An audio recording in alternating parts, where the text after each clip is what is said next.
Hi folks, this is Abel, and thank you so much for listening to Fat Burning Man, where we talk about real food and real results. I'm coming at you today from just outside of Phoenix, Arizona, from Allison's parents' grapefruit orchard, and it's a beautiful day, swelteringly hot, but I can tell you I just had my first real shower in about 2 weeks, and I feel terrific, and I hope you do too. So, this week's show is with Nina Teicholz. It's a really good one about our country's sordid relationship with saturated fats. In case you were wondering why I haven't showered in so long, it's because we just got back from a series of adventures, the latest of which was going to Burning Man. If you don't know what that is, it's just, you know, the name of the show is a funny play on words from a few different directions, but one of them is the Burning Man Festival is out in the middle of nowhere in the Nevada desert, and we just came from there camping out of a small SUV because our truck actually caught fire on the way to Burning Man. Think about that for a second. Can't make this stuff up. But yeah, just outside of Reno, we were stranded on the side of the highway for a while. If you've been keeping up with our story, we just downsized. We got out of the apartment, got rid of pretty much all of our stuff, and moved into a fifth wheel trailer. So we were pulling that with the truck, the new truck that caught fire on the side of the road. And man, has it been a pretty impressive past few weeks, but we're really, really excited to be back here in Arizona, and we're going to be continuing our tour of the country. A few things to look forward to. Might be going to Nashville in the next few months. Looking forward to that, to hang out with Denny Hemmingson, who's the lead guitarist and band leader for the Tim McGraw Band, and he's a past guest of the show as well. If you haven't listened to those shows, be sure to check him out. Just a sweetheart of a guy with a lot of really veteran knowledge about how to eat well on the road, and he does it right. So hopefully we're going to be hanging out with him in the next few months. I'm going to be back on the radar, but we're going to be living out of the RV with our dog for the next few months, and we'll see how that goes. But I'll be keeping you updated. It'll be really difficult for me to do video versions of this podcast show, Fat Burning Man. So what I'm going to do is continue to do the audio only version of this show. That's the way I asked you guys how do most of you listen, and most of you do just that. You listen as opposed to watching the video on YouTube or whatever. That said, we've been shooting separately a lot of specific video content. I'm coming up in a few documentaries. One of them is coming from Pedram Shojai. He's another past guest of the show. Origins and Vitality are the names of his films, and I'm really looking forward to you guys seeing all of his stuff. We've been shooting some other video. The first time we shot for some of the webisodes that we have coming up, he made me break my foot while we were out bouldering. So still working on that and coming back from it, but never a dull moment. I'm just practicing my handstand push-ups now. So who needs your feet for that? So once again, I just don't want to apologize because I missed a week. I think this is out of the over 100 shows that I've done over the past like 3 or so years. I think this is only the third week that I've missed a show. And that's simply because our truck caught fire and we were stranded, and then we went to Burning Man and we're off the grid for about a week. So it's really good to be back, and obviously I'm going to be keeping these shows coming to you, especially the audio versions, and then we're going to be, why don't you look forward to some of the webisodes that we have coming up, including breaking a foot. I did a fake before and after shoot, which is really interesting. I basically let myself go for a couple of weeks and grew my beard out and had body hair and just kind of looked overall schlubby, really needed a haircut, and then showed you how easy it is to make fake before and after shots. So look forward to that. That should be coming out on my YouTube channel as well as my video podcast, Fat Burning Man, in the next few weeks or months, depending on how we package it up for you guys. But the best way to make sure that you get all of the updates, including our new app, which I'm really excited about, go to fatburningman.com, put in your best email address, and we'll fix you right up. Okay, so on to this show with Nina. A decade ago, investigative journalist Nina Teicholz set out to uncover the truth about our country's misguided conception that eating delicious butter, beef, and cheese would make us fat and give us heart attacks. In this incredibly open, honest interview, Nina touches on a little bit of what's covered extensively in her new book, The Big Fat Surprise: Why Butter, Meat, and Cheese Belong in a Healthy Diet. You'll be relieved to know that the foods that should be on your dinner plate are much more delicious than the frozen, low-fat, weight-control dinner. Trust me, I know I'm the fat burning man. All right, let's go hang out with Nina. All right, folks, Nina Teicholz is an investigative science journalist, and we're here to talk about the story behind fat. Nina, how's it going? Hi there. So I'm excited about this because a lot of people have heard bits and pieces about fat used to be bad, and some fats, saturated fat, I think is bad, or is it good for me? And omega-6s and 3s, they hear a lot of terms thrown around. What they don't hear a lot of is all of the background, because we didn't used to like basically think of fats in numbers and in scientific terms. We basically just ate food. And it wasn't until we kind of started deconstructing everything that we really ran into a lot of problems. So let's kind of approach things from the opposite side and tell the story behind fat. And before we do that, just let's catch people up a little bit about your work, what you do, and what you specialize in. Okay, so I wrote a book called The Big Fat Surprise: Why Butter, Meat, and Cheese Belong in a Healthy Diet. Love it. That is a book that basically took me almost a decade to write. I'm a science investigative journalist, and I started out I was basically a low-fat eating vegetarian, and Yeah. got this little side gig to write a restaurant review column where we didn't have money to pay for meals. So I went into the restaurant. The chefs, I discovered, don't want to send out chicken breasts and stir-fried vegetables. They want to send out red meat and Sure. cream sauce and pate. And Tastes better. that was my introduction to these foods. And I found that all of a sudden I lost this stubborn 10 pounds I had been struggling with. Mm-hmm. And my cholesterol markers look great. So that was a huge mystery. And that was like a decade ago that I started to embark on this whole journey about to try to understand what is the history of why we believe what we believe now, that fat and saturated, especially saturated fats. Mm-hmm. My book really lays out all the arguments about why saturated fat, the kind of meat, cheese, butter, dairy, eggs, why Right. that kind of fat is not bad for health. The story really begins in the 1950s when the United States was in a panic about the epidemic of heart disease that had risen out of nowhere to become the nation's #1 killer by the 1940s. Mm-hmm. And there were many ideas about, what caused heart disease and heart attacks. And there was one scientist named Ansel Keys, who was a pathologist at the University of Minnesota, and he proposed saturated fats as the dietary culprit. Mm-hmm. Saturated fats would cause your cholesterol levels to go up, total cholesterol, and that would clog your arteries and give you a heart attack. It was like this simple two-step process, Yeah. three-step process that he believed caused heart attacks. And he was this outsized character, incredibly charismatic, incredibly forceful man. And he managed to get his idea. He persuaded the nutrition committee at the American Heart Association. He got his idea implanted into the American Heart Association in 1961. So the very first dietary guidelines to, at that point, just middle-aged men to fight Mm-hmm. heart disease began in 1951. That's the beginning of this hypothesis that Yeah. has guided and dominated our dietary advice for the last 50 years. But it's really important to know that when that became our dietary advice in 1961, there was no science, there were no trials, there was Right. no science backing up that idea. Mm-hmm. And my book, Including the original study, as it turns out. So what he did, he had the biggest study that had ever been done, called the 7-country study. That was like the big bang of nutrition science. Like Yeah. he studied almost 13,000 men in 7 different countries around the world. And what he found, he thought, although it was deeply flawed, for example, in Crete, where he sampled men, he sampled them during Lent, Mm-hmm. a religious holiday when you're abstaining from meat, cheese, butter, dairy, eggs. So Right. he drastically undercounted the amount of saturated fat that they were eating. And there were other methodological problems, like he cherry-picked his countries. He only chose ones that he knew would confirm his hypothesis and avoided countries like France, Right. where they eat a lot of saturated fat, but Mm-hmm. they didn't have a lot of heart disease, and West Germany. And so, but that study, in the end, it shows it's an epidemiological study, Mm-hmm. and it shows association, not causation. But that was the piece of evidence that was used by the American Heart Association for those very first dietary recommendations. This weak science. Mm-hmm.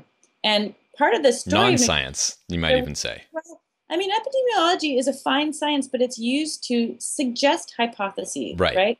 It can't be used as proof. Yeah. So it can suggest an idea. Does saturated fat cause heart disease? Here's something Right. that suggests it might be true. And then you have to do a clinical trial to actually to demonstrate proof, or to Hmm. try to, there's no such thing really as proof in science, to try to show that there's some evidence behind your hypothesis. Yeah.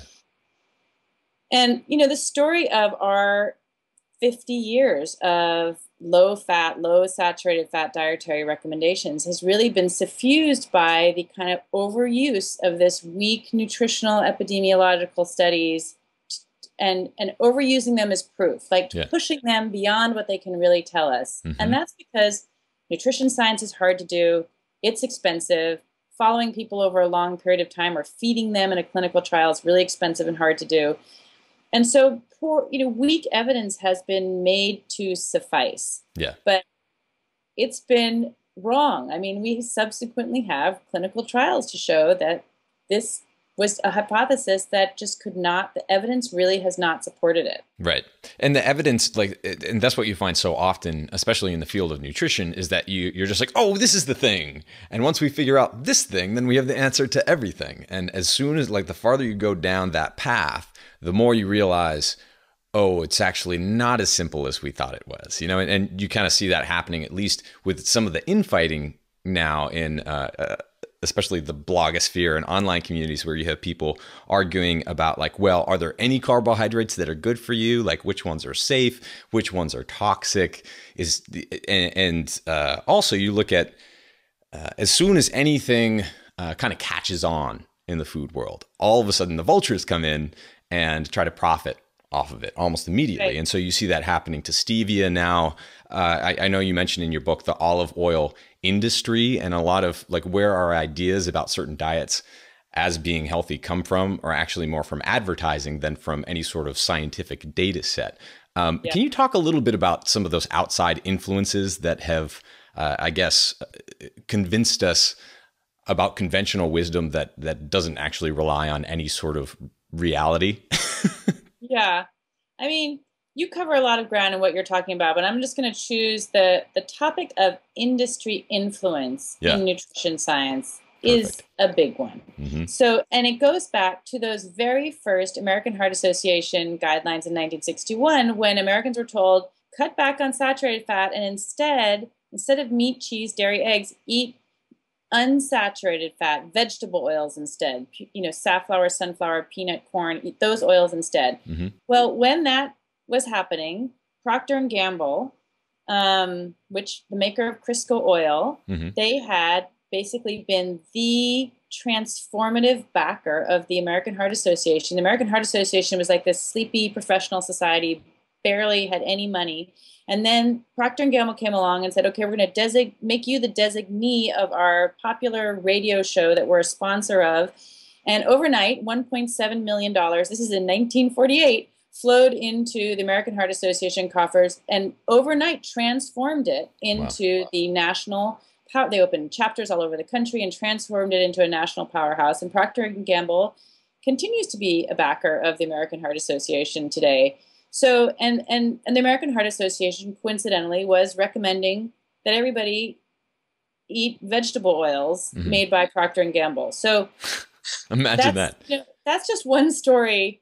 The food industry has been very wise about steering the nutrition conversation from the very beginning. They, before the National Institute of Health was even founded to provide research funding, the big food companies, you know, this was the early, like the 1930s and 40s. That was when General Foods and Best Foods and Kellogg's, all those companies were growing up, and they founded back in 1940 something called the Nutrition Foundation, and the aim of that was to influence science at its source. Mm-hmm. So they will fund studies at Harvard, Yale, Pennsylvania, you know, prestigious universities, and influence the very scientists themselves, mm-hmm. Influence the research science itself. And I have an amazing quote in my book by a vice president of one of the big edible oil companies today saying, if you give money, if you pay $250,000 for a study at a university, you can be pretty well sure that it's going to end up saying what you want. Right. So, and there's science to back that up too, right? I mean, it's some crazy ratio that those studies they come out biased toward the funder the vast majority of the time.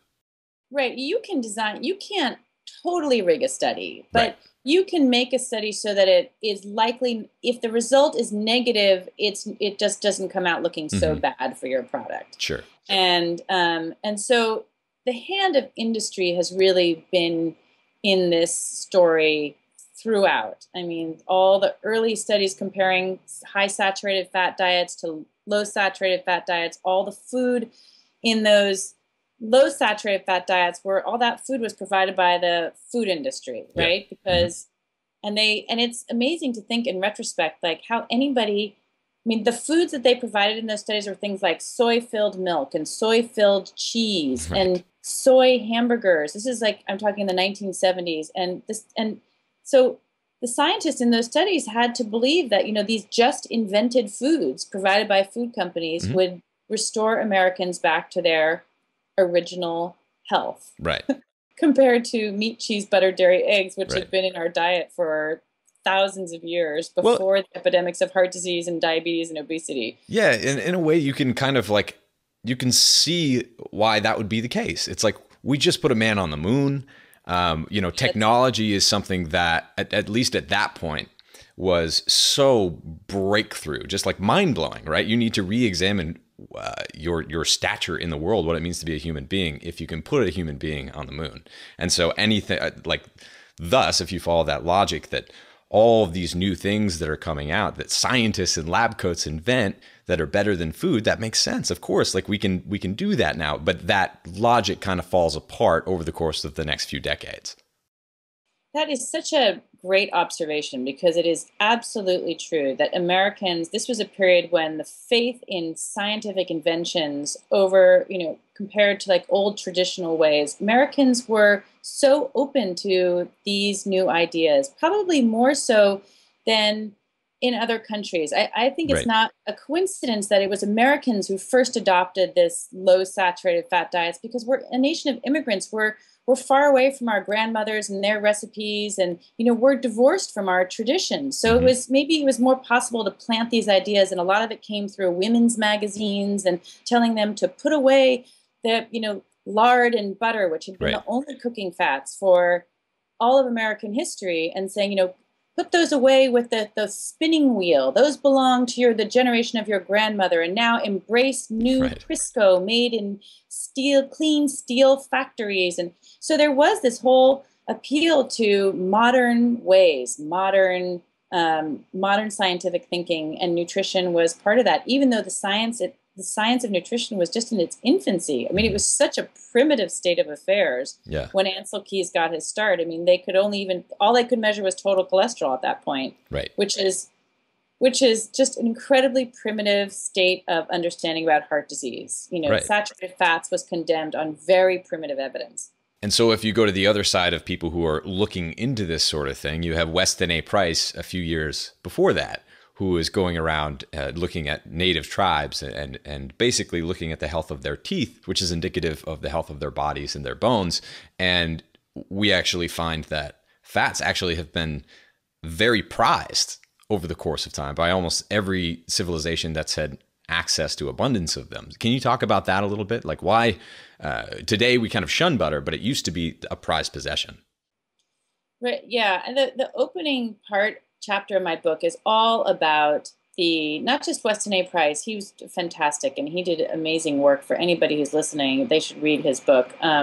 He was a dentist, but were, there are many instances of men of science traveling to parts of the world. Okay, so the Inuit are a famous example Hmm. of a high 70-80% of their diet was fat. They ate no fruits and vegetables almost at all, except for a few berries in the springtime, and they had no diabetes and seemingly no heart disease, and incredibly healthy people. Hmm. And then there was a scientist named George Mann who went to Africa and studied a tribe called the Maasai, who live on nothing but blood and meat and fat. That's it. That's their diet for the Maasai warrior. And he Right. actually took electrocardiographs of them, of like 400 of them, and couldn't find any traces of heart attacks. Or It's maybe there was amazing. one in that group that he thought maybe possibly had had a heart attack. Hmm. So, and he documented this. And there were these accounts that were out there in the early 1900s, and George Mann was in 1970, but basically the nutrition expert community became so closed to any ideas other than that fat and saturated fat were bad for you, Right. that idea became adopted and became enshrined as dogma so early on that any opposing idea was really shunned. I mean, this is Yep. one of the really fascinating things about this story is the extent to which critics were maligned and sidelined, and their voice, they lost their research grants, and they Right. were, I mean, Ansel Keys is like the master of what I call the blood sport of nutrition science. He would Hmm. literally call people names in print, and he would smear them. And so to be a critic in this field has meant a kind of loss of professional status. And by Hmm. the mid 1980s, what happened was that critics just ceased. I mean, if you were a young person up and coming in this field, you looked at the life of a critic and realized this is professional suicide. So I'm Right. not even going to go there. And when I first started researching this a decade ago, people were afraid to talk to me. They were literally, I sometimes would get off the phone shaking, thinking like, oh, I've just been interviewing the mob, a mob. I'm Really? investigating the mob because people were so afraid to talk to me. Literally, they don't want their names associated with the idea that a high fat or a higher fat diet might be okay for health. And a lot has changed over the last decade, but it's Right. really it's one of the really striking things about this field of science is the extent to which um, honest, open debate was silenced early on, Hmm. and so it has not been an area where the debate has really played out, and Right. that's why we've been stuck with the dogma for so long. Now, where does that fear come from? Is that because a lot of these people have basically spent their career saying that one thing was true, so even if they know that it's not 100% true anymore, they still kind of have to stick with it, or else they're a flip-flopper? Like, what's the source of that? Why? Well, to criticize anybody who criticized what's called the heart hypothesis. So if you were a critic of the idea that fat and especially saturated fat cause heart disease, if you want to criticize that, Hmm. you lose your research grant, you aren't invited to expert panels, you don't get invited to conferences, your papers become very hard to publish all of a sudden. For one example, George Mann, that doctor who went and studied the Maasai, Yeah. he was a critic of Ansel Keys, an open critic of Ansel Keys. And one day, he recounted to me, he's a secretary at the National Institutes of Health, pulled him out in the hall and said, Dr. Mann, I think you ought to stop criticizing Ansel Keys because it's going to cost you your research grant. Yeah. And it did. So if so that was in the late 70s, I guess. But if you're if you're a researcher in the year 2000, you're looking at these stories of people like George Mann and thinking, I am not touching that. Right. And that's what I mean. The fear comes from, Hmm. you are literally drummed out of the field of science for being a serious critic of the field. Okay, so everything kind of fell apart in the 1930s to 1950s, and then continued to get worse kind of after that, as far as thinking around fat goes and what we're putting in our bodies. What was happening before that? Um, it, when people were actually lean, it wasn't because of eating less fat or more fat necessarily. What was happening before that, just in terms of the physiology of the human body? Well, one of the things that I do in my book is I go back and document what Americans really used to eat, because Hmm. there's there's a kind of myth out there that we used to be this plant eating people. Right. That's what Dean Ornish and others would like us to believe, and that's based on this very shoddy food disappearance data that, like, for example, that didn't count anything that didn't cross state lines. So anything that you grew as a Right. farmer or consumed on your own farm, or the milk from your cow, wouldn't be Sure. counted. So that's really bad data. And what I did, I went back and looked at a lot of historical documents to try to show what Americans were actually eating. So it turns out we ate 3 to 4 times more red meat than we do today. Hmm.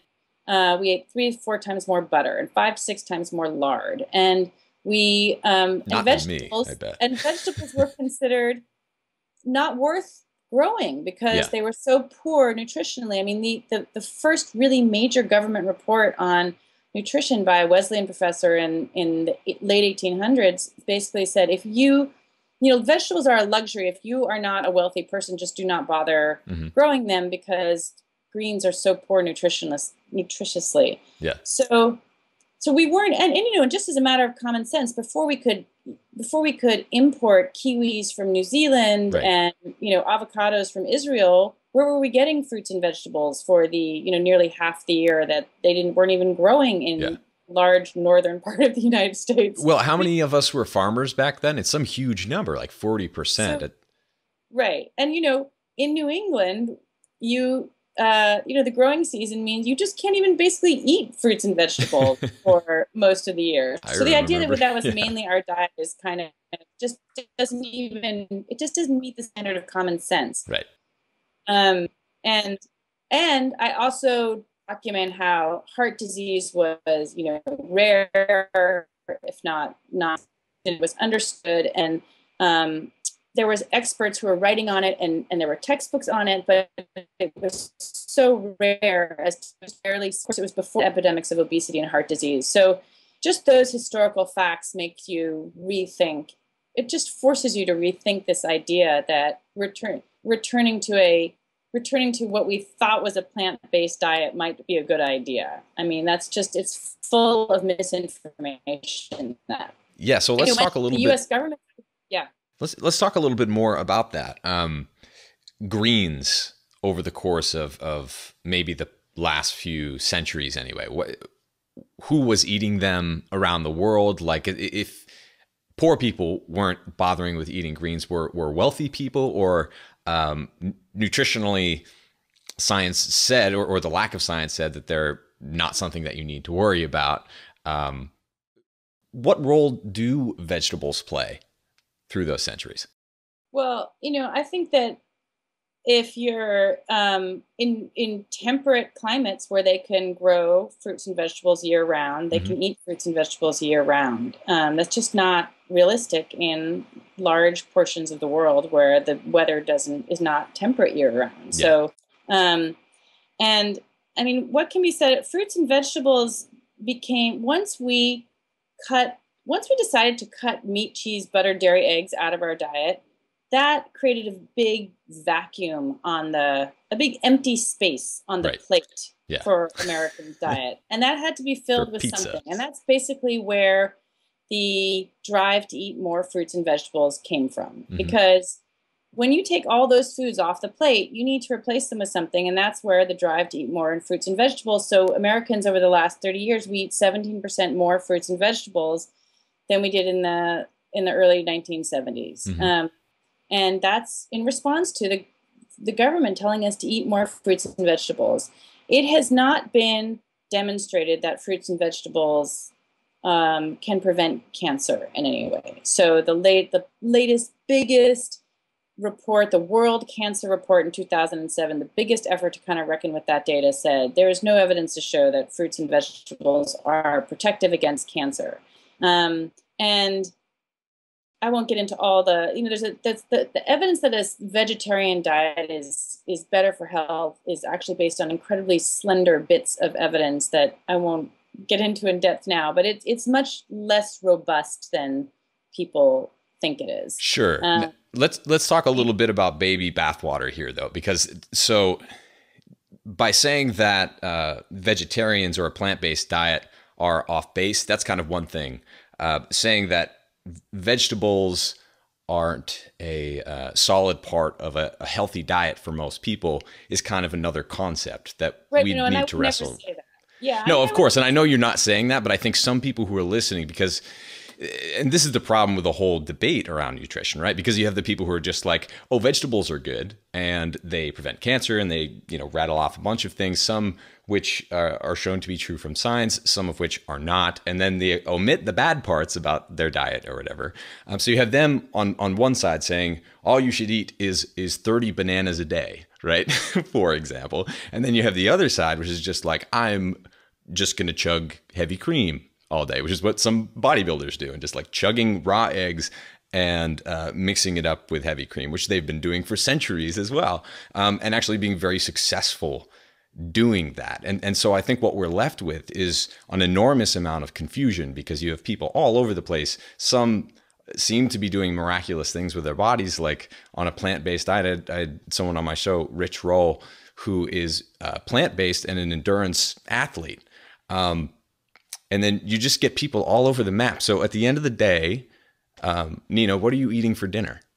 Well, I want to just answer this from a perspective of science rather than me, because I'm like an N equals 1. Yeah. Oh, of course. So from the perspective of science, the reason that diets of all different kinds work for people is mainly that when you go to the doctor and they say you need to go on a diet, a lot of people, just by getting off, the first thing they tell you is to get off desserts, stop eating desserts, right? Sure. So, and a lot of people, just by cutting out sugar, high fructose corn syrup, refined flour, and just by getting rid of those things, everybody can lose weight and feel better and look better. Totally. So that's just as a basic starting point why all diets work to a certain extent. Mm-hmm.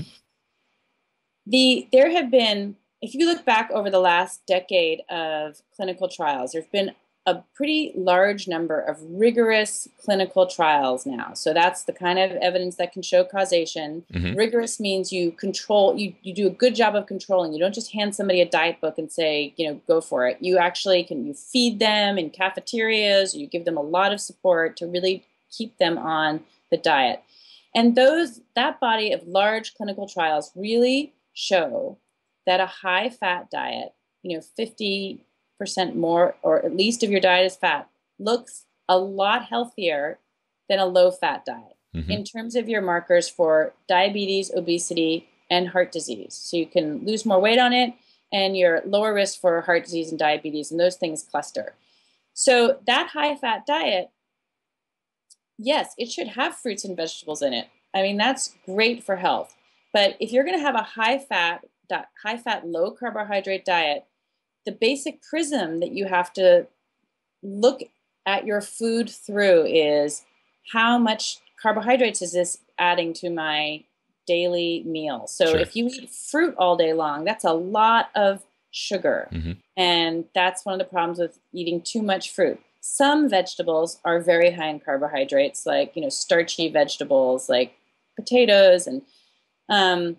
And there's another little caveat, which is that if you're a naturally lean person, you can do a lot more with your diet. You have a lot more leeway. If you're somebody who's obese or diabetic or fighting heart disease, you are, by definition, more sensitive to carbohydrates. So you have to be a little bit more careful about the carbohydrates coming into your diet. So that high-fat, low-carb diet means plenty of fat from whatever source you want. It can include saturated fats because the evidence really shows that saturated fats do not cause heart disease.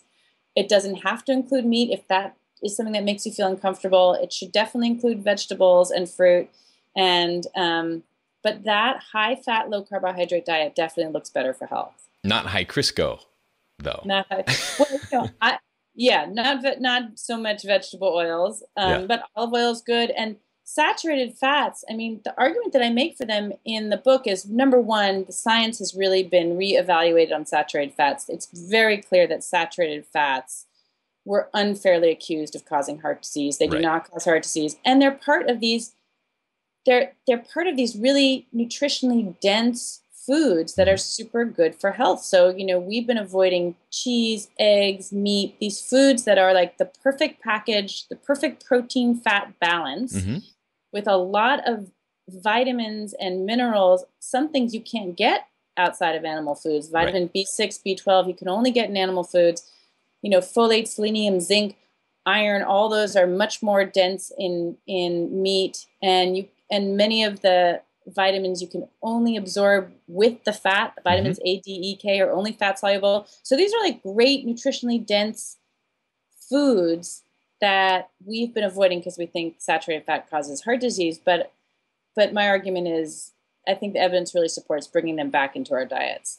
And the good news is they're delicious. In my coffee this morning, I think you'll appreciate this. I actually had bone marrow and tallow as a blend as my coffee creamer. It was like a hamburger latte. It was actually really good. I'm going to do a blog post about that. So. I have never heard of that. Totally. Well, I like to goof off, especially with the fat thing, because I was totally on that wagon, basically eating cardboard and wringing out any pizza, any whole wheat pizza that I had, and carrying around napkins and sponging off any of the grease. I started doing that when I was like 8 years old.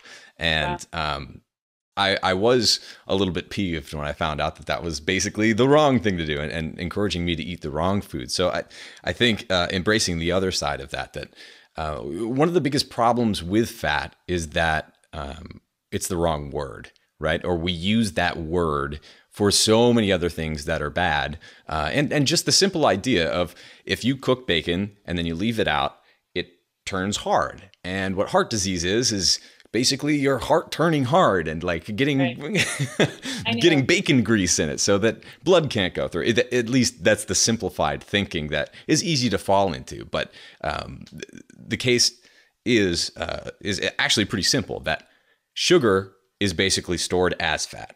But whether it's stored fat or ingested natural fat, that's used more as energy. So when people kind of talk about fat or think about fat, at least within my community, I like to think about fat that way. When I need a little bit of extra energy, like today, I'll have a hamburger latte or whatever, as opposed to, a big old slice of white bread with non-fat cream cheese on top or something like that, which a dieter might have, for example. So, so what are you eating? What is on your dinner table? Well, I'm not having the bone marrow in my coffee, although that does sound good. You should try it. Duck fat's really good too. Yeah. So now I have all these ideas. I have a high fat, low carbohydrate diet. I have eggs, bacon, sausage in the morning. I have, I kind of snack through lunch, like cheese and nuts and maybe leftovers from the night before. And then for dinner, we have a lot of hamburgers or stew. We do a lot of stews with nice bone broths, and we have plenty of vegetables, and we have chicken and we have fish. We just don't have, what we don't have is we don't have pasta much. We don't have a lot of bread in the house. And I think that, the challenge, I have 2 young boys. The challenge is, grown-ups it's hard for women to start eating a lot of fat. I have to say, the researchers that I spoke to would always say, women get it. They shouldn't eat carbs. They understand about getting rid of the white stuff, but trying to get women to eat more fat is really hard, because there's a phobia about it. Because as you say, it's like that tragic homonym, the fat you eat is the fat you get. And that is so ingrained in us for so many years. So what would you, if there's one woman listening right now who is having a hard time eating fat, what would you say to her? How did I get to eating my higher fat diet? It's just so delicious. And the thing is also, you're not hungry. Women especially obsess about everything they eat. And it's like a tyranny to have this constant obsession of thinking about how many calories, and can you eat this and can you eat that? And it is so deeply liberating to switch to a diet that is high in fat and protein, because you cannot overeat on them. They just naturally fill you up. And the more you eat on them, the more controlled your appetite is. So the more you ramp up and the more you shift your diet to protein and fat, the less cravings you have for any other kind of food. So, it's paradoxical seeming, but the more you ramp up on fat, if you have 7 slices of cheese, for an afternoon snack, you are just not in the mood to snack on chips, cookies, crackers, whatever it is you normally snack on. Yeah. The other little tip I have to say is coconut butter. Oh, the best. Spoonful. It's just like ice cream. It is so delicious. When we're traveling, we have they come in little packets. I can't remember what brand that is, but basically it's called coconut manna or coconut. Basically it's the entire coconut, but it's dry and put into kind of this yummy, almost frosting-like consistency, especially if it's warmed up at room temperature. Oh man, it is so good. And it's great. You're totally right. Like, I'll use that if I'm going hiking or if I'm going out for the day and, I don't have the occasion to pack a whole picnic or whatever. You just take a couple of those little packets. They're like $1 or $2 and they're just full of a delicious snack. That's kind of like peanut butter, I guess, or almond butter or something like that, but just has a much more satisfying, I think, feel to it. I know that when I have coconut, or another great snack is like half an avocado with a little bit of salt on top. I'll have sometimes, and just stick a spoon right in there, and it balances you out for the next, 2, 3, 6 hours sometimes, just because, like you said, you're running on that fat. You can't be bothered with any of the chips or the other stuff because you have important things to do. Well, right? You can't overeat on meat or protein and fat. When the overfeeding experiments that were done in the 1960s, where they put stacks of pork chops in front of inmates and said, eat, and these guys were like, we cannot eat any more of these. You simply cannot overeat on that food. No, I've gone to Fogo de Chao. I get it. So like that is the liberating part of it. And for women, it's just such a ugly handmaiden to be accompanying your life at every juncture, like this worrying about food. And it's so nice to be free of that. Freedom from that. Yes. I really like that. I think eating a lot of fat does give you that independence from the snack foods and noise that's around you. Because you basically just you have your own little thing. You have your spoonful of coconut manna and you're good to go for hours. Right. And it is possible to lose weight on a low-fat diet. It's just like the numbers are tragic. So there's something called the National Weight Loss Registry, where people who are formerly obese, who've managed to lose weight and keep it off, are registered there. And the average number of calories that women have to eat is like under 900 calories a day. And for men, it's like under 1,300 calories a day. So that basically is saying, yes, you can lose weight on a low-fat diet, but you are signing up for starvation for the rest of your life. Yeah. That's just to put that in perspective. That's like 2 Starbucks lattes, yeah. Right? It's such a deprivation. Mm-hmm. And to say, look, to have the national government saying to Americans, here's our solution for you: starvation for the rest of your life, and that's our solution to chronic disease. Or get your stomach stapled. It's crazy, or bariatric surgery. It's out of hand. Now, I really do appreciate your message, obviously all about the fat thing. Folks, where can people find you after this show, and what are you working on next?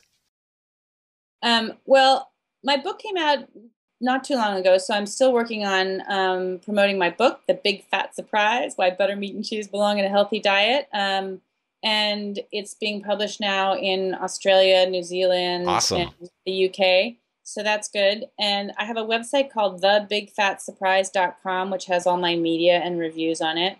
And so I'm going to be doing that for a while. There's a number of pieces that I want to write for newspapers and magazines. And then I'm looking for somebody to found the Parents for Whole Milk movement.